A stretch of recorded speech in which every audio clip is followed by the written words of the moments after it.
This is the data-driven story of how the latest Premier League matches were won, lost and drawn. Arsenal's 3-0 win over Nottingham Forest was a story of control, efficiency and clinical finishing. The Gunners edged possession with 54.2% and translated that into dominance in chance creation, recording an XG of 1.84 compared to Forest's 0.2.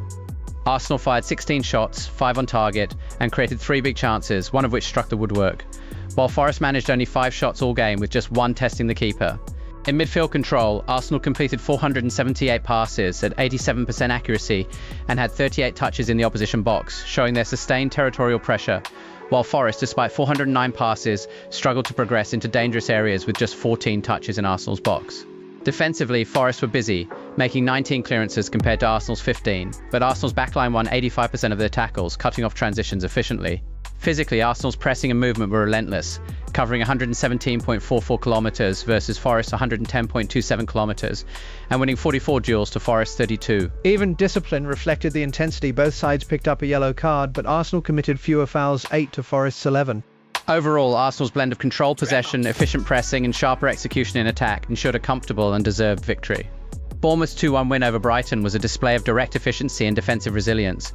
The home side had a slight edge in possession, 51.3% to 48.7 Fulham, but made it count better in the final third, registering 13 shots with 5 on target compared to Brighton's 6 shots and just 2 on target.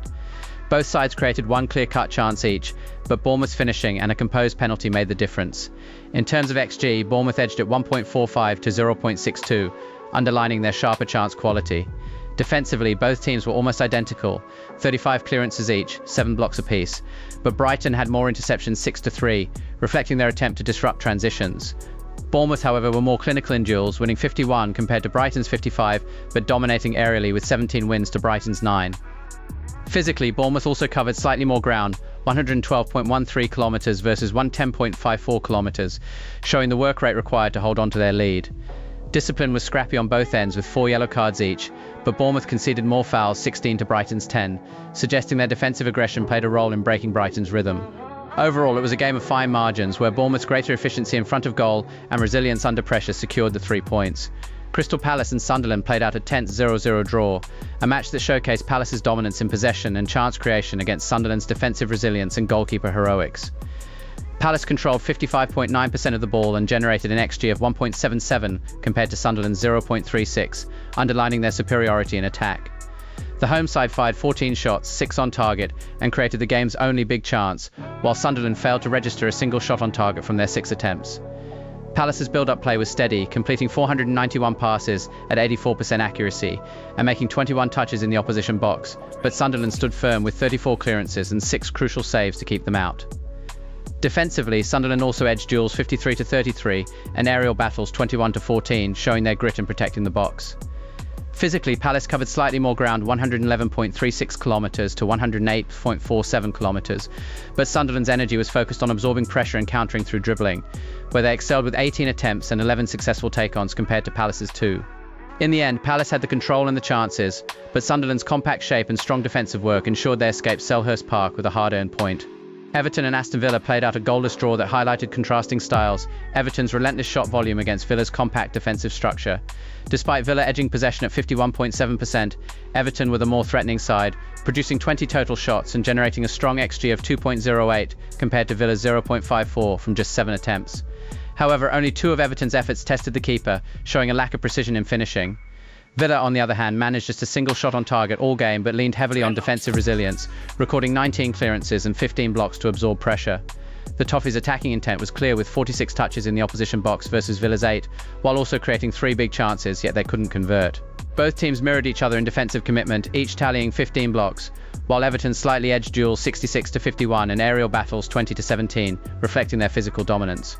Villa did cover more ground, 112.13 kilometers versus 110.54 kilometers, underscoring their effort to close spaces and frustrate Everton. In the end, it was a match where Everton had the initiative and the chances but couldn't find the breakthrough, while Villa left with a point thanks to discipline, structure and a dose of resilience.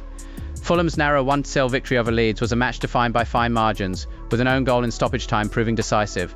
Statistically, the contest was balanced. Fulham edged possession at 54% and recorded an XG of 0.85, while Leeds matched closely with 46% possession and 0.79 xG. Both sides had 3 shots on target, but Leeds were more adventurous overall with 10 total shots to Fulham's 5 and twice as many touches in the opposition box, 21-10. Despite that, Fulham created slightly more quality chances, producing 2 big chances compared to Leeds' 1. Defensively, Leeds were busier, making 30 clearances to Fulham's 23, while both teams registered 4 blocks and nearly identical interceptions, 7 for Leeds, 6 for Fulham. In the duels, Leeds showed grit, winning 60 overall and dominating aerially with 20 wins compared to Fulham's 14. Physically, Leeds also covered more ground, 109.94 kilometres versus 105.17 kilometres, reflecting their pressing and direct style. Discipline tilted against them, however, with 2 yellow cards and 15 fouls, double Fulham's total.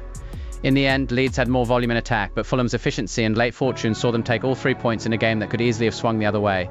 Newcastle's 1-0 win over Wolves was a performance built on control and persistence, with a first-half strike making the difference in a tightly contested game. The hosts held 56.7% possession and posted an XG of 1.55 compared to Wolves' 0.5, reflecting their greater attacking quality.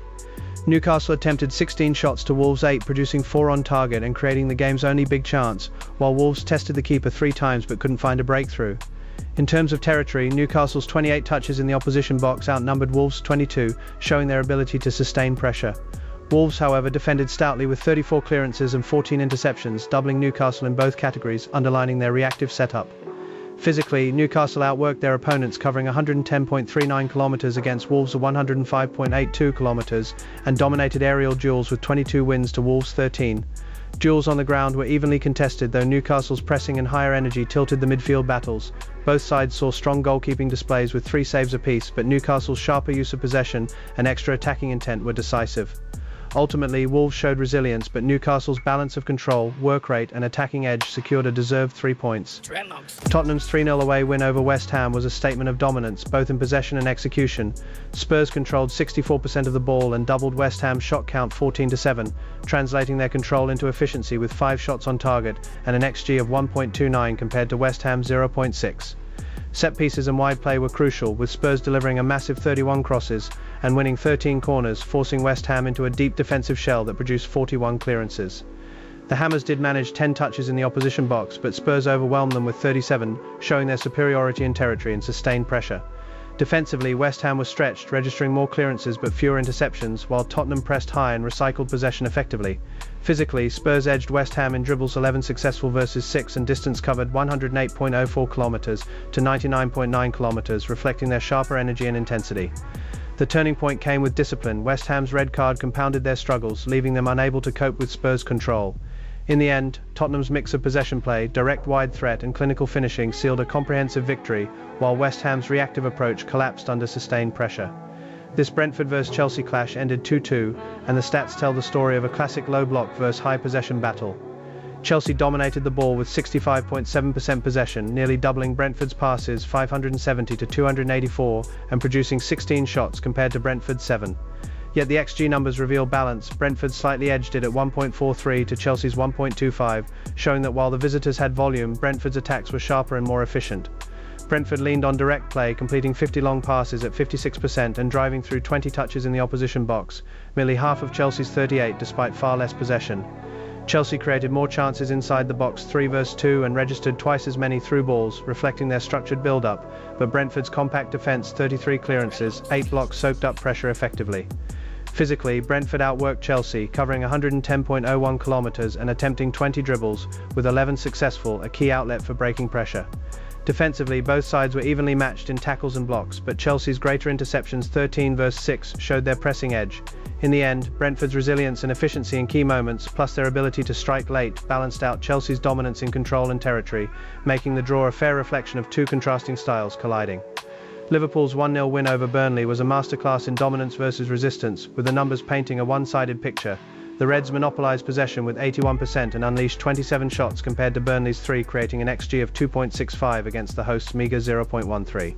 Despite this overwhelming control, Burnley's defensive grit, 48 clearances, 12 blocks and 17 interceptions kept them alive until Salah's stoppage-time penalty broke the deadlock.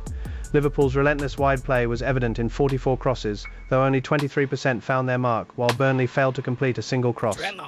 The contrast in attacking territory was stark, 56 touches in the opposition box for Liverpool versus just 2 for Burnley. Physically, Burnley fought hard, covering nearly the same ground 106.68 kilometers versus 107.41 kilometers and winning a respectable 41 duels, but Liverpool's sharper execution in dribbles 12 successful versus 2 and aerial dominance 27 versus 16 underlined their superiority. Discipline also shaped the flow. Burnley went down to 10 men with a red card, adding to their defensive burden. In essence, this was a siege. Liverpool suffocated Burnley with possession and pressure, while Burnley clung on with last-ditch defending, only to be undone by a late, inevitable breakthrough. Manchester City's 3-0 win over Manchester United was a story of clinical finishing and sharper execution in key moments, even though United actually edged possession 54.7% versus 45.3 main.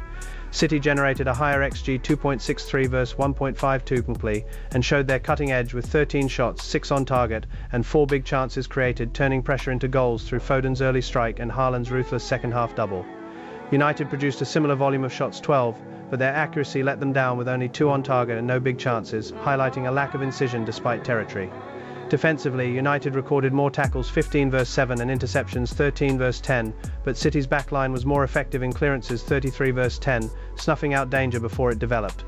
In midfield and attack, City's direct play stood out with 7 successful through balls compared to United's 5, slicing through their defensive shape. Physically, City worked harder off the ball, covering 113.19 kilometers against United's 107.14 kilometers, and dominated aerial duels 18 versus 11, securing second balls that fueled transitions. The result reflects the difference in efficiency. United had possession and structure, but City had control of the decisive moments, combining compact defending with explosive attacking to deliver a commanding derby victory.